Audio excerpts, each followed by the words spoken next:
Hello YouTubers, got a lot going on here today. We did a couple sawmill and things, and you saw that well, you didn't see it, you didn't feel it. I just had to tell you, and you got to believe it, that one bearing got a little hot. And I'm going to kind of, toward the end of this video, show you one of the bearing knuckles, or whatever you call it, bearing holders, bearing whatever, on the frick, and how to adjust it. So that's kind of what it's about. But we're gonna go back to the double lot mill. I'm kind of showing you here that I did leaves again today. Give you an update on a few things around here. Oh, you know what I almost forgot to give you an update on?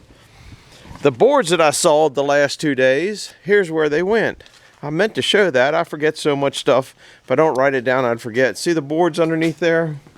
These are the work benches, or whatever you want to call them, I got. I figured I'm a pack rat hoarder, so you're always storing stuff, so you know, 4 more shelves are a good thing to have, and they can handle heavy stuff. The boards didn't have to be pretty, they just had to be okay boards. I didn't want to use oak because oak and metal don't get along. Even though it's painted, it might play havoc on there. And the next thing I don't really like is all the leaves. I don't know if you can see them here on top of that boiler shed. And I'll show you another shed that I got to get them off of. As long as they're dry, I'm not too worried about it. And it doesn't look like it's supposed to rain the next week. We're having kind of another dry spell. The leaves are dropping ferociously. That's what we're going to discuss in a little bit. That is a bearing, I don't know what it's called. Housing, I guess. So we're going to go around and show you a couple other things.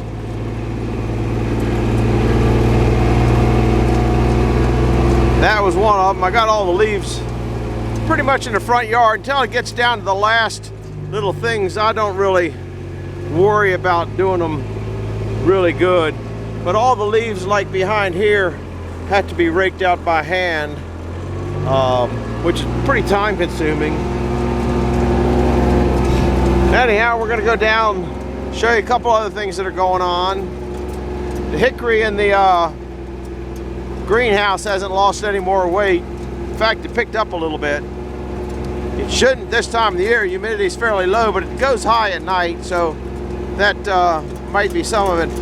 I did a video on this beast. It's here. I did a video of it getting here. And I've done a little bit of work on it. Not really work, just kind of looking and planning. I'll turn the motor off because it's noisy. You can't hear me anyway, and now the wind's coming up. This was the tray that was up there that I took off, and this side here broke off. I'm going to get the other sides off and probably extend this out this way a little bit, and then extend it down this way because I want to get it lower. Right now at here, I think it's with 6 inches off the ground. Right here is 30 inches. I want it a little bit lower. So if I taper this out this way, I think I get what I want. I'm not sure. Something I'm playing with. These I'm going to take off. This is for gravel, so the gravel came in there, and that makes you lose quite a bit of your I guess pad here. So I want to take them off. So that's just something when I get around to it. You guys know I'm working on the mill over there. I'll show you what I decided to do on that. I kind of don't do everything in a hurry, just kind of think about it, and maybe it's a good plan, maybe it's not a good plan. Oh, well, I should have walked over to the... Yeah, we'll turn the motor off again so you can hear. There's where we're at on the leaves. We'll turn around and do a walk around real quick, because this video is more on adjusting the bearing. That pile of leaves there it's right high. It's big around. It's probably, it might be 15 foot down this way. We are on number 11. We've done 11 loads. The short hose broke and I made it shorter, and that seems to be breaking up too. So that's what the pile of leaves looks like right now. Sounds like somebody else is grinding up leaves. That gives you a little bit of perspective. That was the old little pile And this is actually going down quite fast. You know, it settles down as it sits there and decomposes a little bit. I don't think it's decomposed too much. It's too dry. Now we're going to run to the back where I've done the leaves. I did the leaves yesterday on the path to the back because they were just getting so deep. So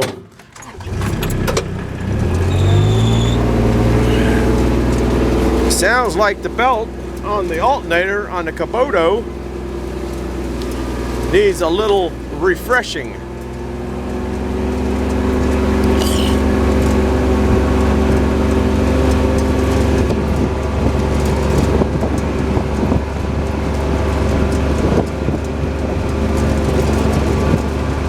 Oh, I meant to show you a tree, but too late now. I've already passed it.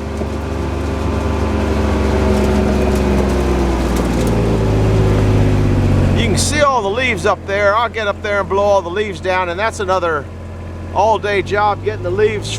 Once they come down, they pile up real heavy down here, and there ain't no way to get them out except for raking by hand. It's the easiest way to get them out that I've found. Like I said, I already got the leaves off this road. I think that's all I got going on here. A little bit up here at the sawmill.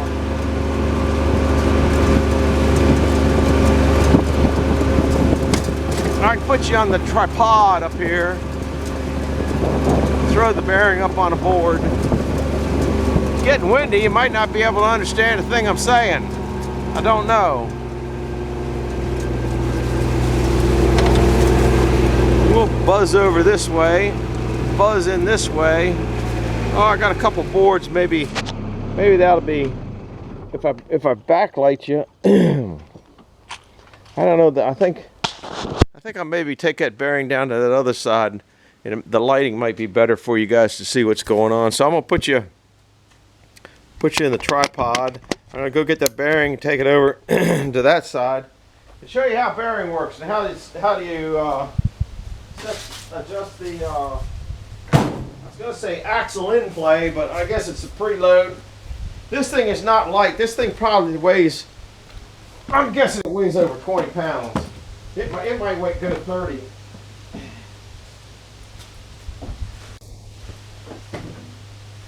So I'm going to bring you around, give you a close idea, and what the idea is there's one there and there's one there. That one up there is heating up a little bit, so I put new bearings in it, so the preload must be just a tad too tight.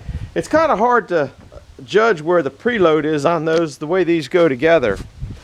I got to get one little tool that I didn't know where it is, but I kind of had an idea where it is. It's just a long Allen wrench. So how these things work, I'm going to spin this off of here.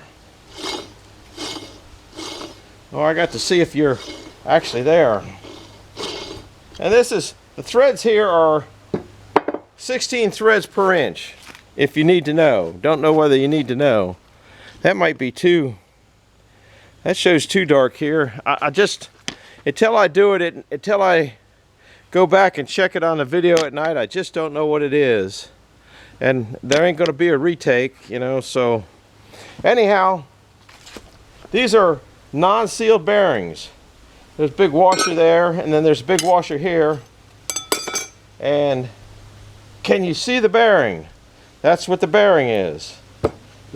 If you, I guess, kind of turn it that way. I guess I can't really turn it that way. But you can see the bearing in there. Let me see if you can see the bearing. Yeah, you guys can see it. I don't know if you can see it or not. The lighting. But that's the bearing. It's, I know this bearing here is probably almost 6 inches apart. Anyhow, then you have all these little grooves. 1, 2, 3, 4, 5, 6. If I can count that high. This goes on the bearing. That's what this pushes on. See, there's, if you can see this, there's a milled ring around here, and that pushes on this, which pushes on the bearing. The only seal you got is really that, and what that does when the bearing's in place, it bangs down in around this housing.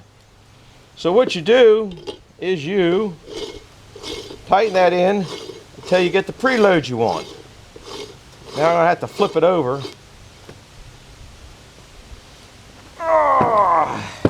And how they keep the preload set and tighten it on the shaft.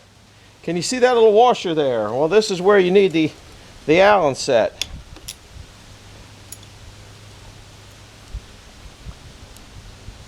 I don't really think I need all the leverage of the Allen set. Allen set. Then there's a washer here, which you can see the washer, and that fits down into the groove on which you want to set your preload. So you bring it in here, you tighten this up to where you want your preload at, and the easiest way to do it is put a screwdriver in here to keep that open up a little bit, make it easier to turn, and that's how I turn it. Then once you have it set, you got to line this up with one of these slots. Put the screw in there a little bit. Can't get it to go in. There it goes. Went too far. Oh, crapola. There it goes. Then you just drop that in once you have your preload set, and then you tighten that in. Okay? Then when you have the mandrel all set where you want it, as far as distance forward or backwards or in the saddles, then you, I guess you don't put that. Once you have your preload set, then you put that in there, then you crank this down, and because it's slotted all the way through, I guess I didn't show that, that clamps down on the shaft, which clamps down on the shaft, which clamps down on the shaft being the mandrel. So that's basically how they work. This one here, like I said, is it's an extra one that I got for the number one. I got a bunch of extra parts. You don't own a Sawmill without extra parts. Can you see how that's a cut all the way through? Maybe you can see that. I'm not sure. I can't tell if you can even see the top of that. Yeah, just barely. So you might have missed some of that on there. Anyhow, now that I'm all greasy, run that back down. Now that's how these work. So that's what I'm going to kind of go in there and do. Now if this thing is 16 threads per inch, if I halfway calculated right, which I'm never known for being right, I divided 16 into 1,000, which gives me 62. So if I turn this one full turn, did I bump you out of track? If I turn this one full turn, it'll back that out, give it 62 thousandths inch more play, which I think is a little bit too much. So I'm gonna back it out 1, 2, 3. Let's see if it's there. Yeah, go from here 1, 2, 3. I'm gonna back it all 3. Now to give you, I'm gonna put this over there to give you an idea of the difference in size between a number 1 mill and a double aught mill. Oh Lordy, like I said, this thing ain't light. Does that give you an idea? That number 1 mill's a beast. Anyhow, I'm gonna go in there and undo that bearing three notches, and we're only at 13, so I guess we're still good to go. I got some logs to saw. Oh, I guess I ought to show you that before if I run out of time. These, what I decided to do on the number 1 mill, because the wood out there has a tendency to rot, I got these nice telephone poles. This is a 6x10, and this is a 6x8. What I'm going to do is I'm going to cut off a 2-inch slab off of this. It's 10 foot long, as I recall. I'm going to do a face on it and then cut a 2-inch piece on it. And then if I need another 2-inch piece, I might get it off of this one or something. I'm not quite sure exactly what I'm doing yet, but I know it depends on, if this is 10 foot long, I need 5, so I need 2 pieces here, but I don't want to cut this second one down too tight because I got a use for those. If you saw when we were up at the workbenches, the blowers up there, I want to use 3 of those on the base for the blower. So I'll probably just cut 2 slabs off of this, and then I need 3 substantial sized boards to mount that blower on. So that's what's going on there.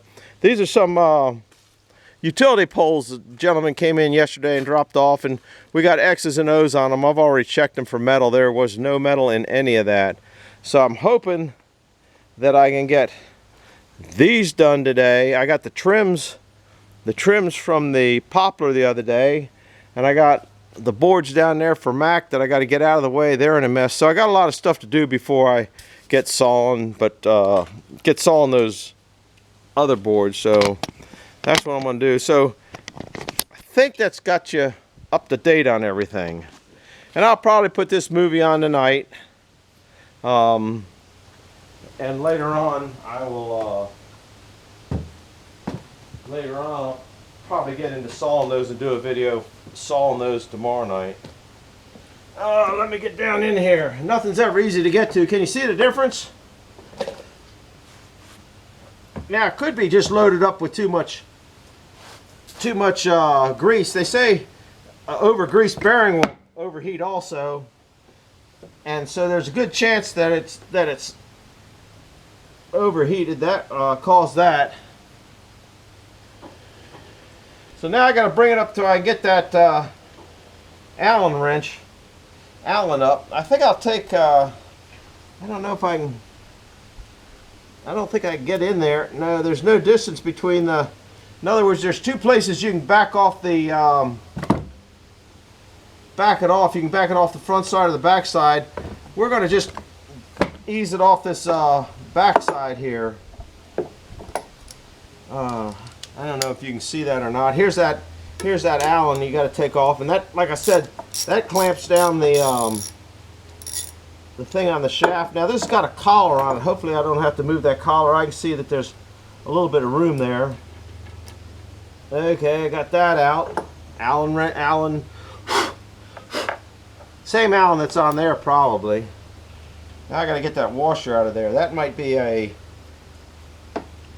that's going to be kind of trickified. I'll go back to Kubota and get a magnet, see if I can hopefully pull it out with a magnet. I got a little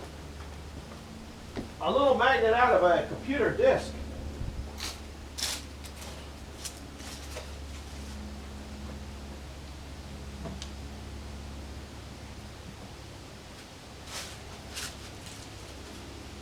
The old Kubota's got just about one of everything on there.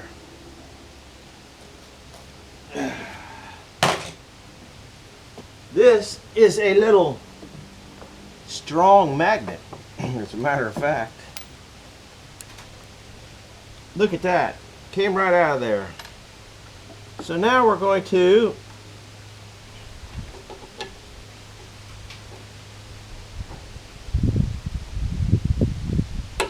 there's one.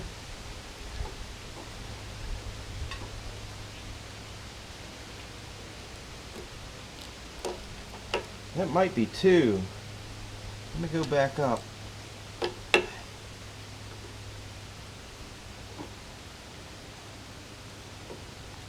really doesn't feel that bad, but there's definitely one slice there.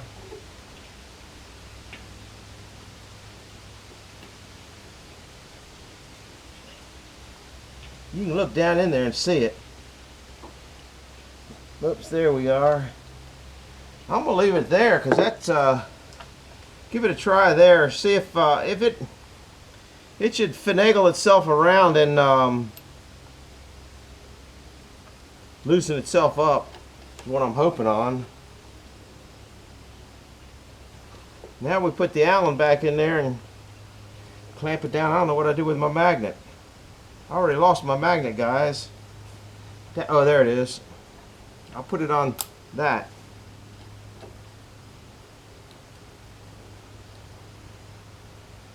See, now that thing, you can't really tell in here, but that thing can't turn but that much. But that thing's loose as a goose now. So we'll see if that relieves some of the pressure in there. I'll put it all the way that way.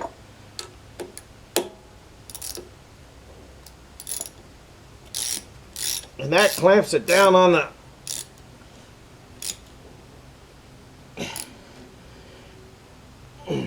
now two turns of that should be 20 thousandths basically, because it's 62.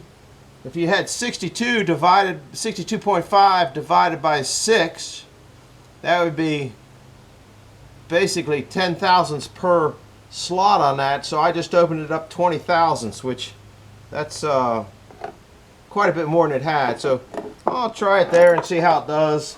Sawing up the trim and sawing some stuff up. Oh lordy.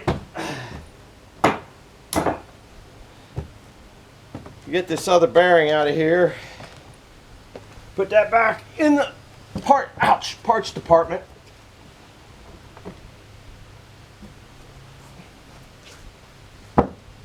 So I guess I can do those trims. I'll do those trims while you're here if I still got time. I have to look at the time.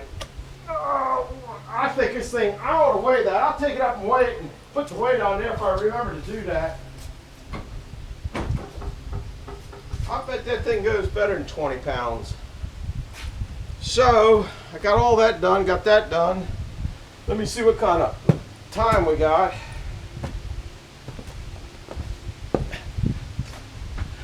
We got 20 minutes. I mean, 20 minutes into it. I'll tell you what, while I'm setting this thing up, hit the like button and the subscribe button. We're just going to do the trims. That's all we're doing. See the trims over there? I think I can knock them out in no time. And quite a few people mentioned that I forgot my crazy goofy hat. They were absolutely right. I was mine was set on a solid piece of wood. I didn't put that hat on later that night. Well, I knew it later.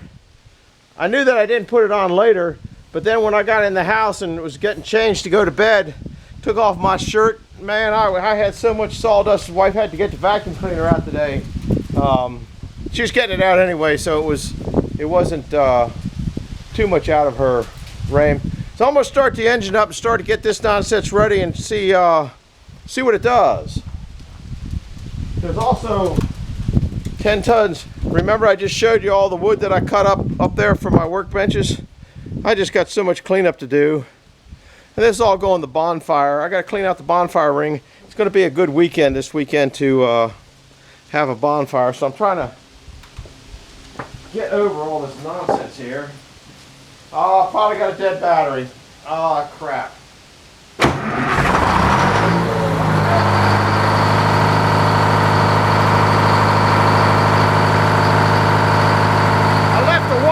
Starter that activates I left the wire on the hot lead that activates the alternator.